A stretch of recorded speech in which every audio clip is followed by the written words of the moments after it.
rashin ganin ki ya sani ina dimauta.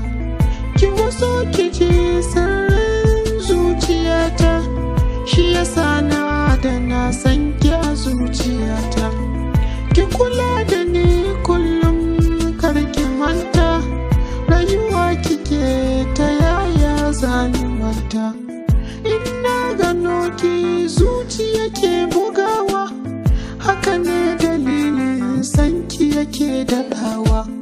Wani ne dalilin idanu na sayawa, ina gane ki sai ni ji na sayawa. Wani ne dalilin kunnuwa na sayawa, muryar ki ta zama sautin kunnuwa na. Wani ne dalilin makoshi ke kafewa, ina ji yunwa ke dai zan tunawa. Tarin su mata amma ba irin ki, ke din daban ce san babu kamar ki. Kyawun ki ya zam ke dai ce daban ce, hasken ki ya zam haske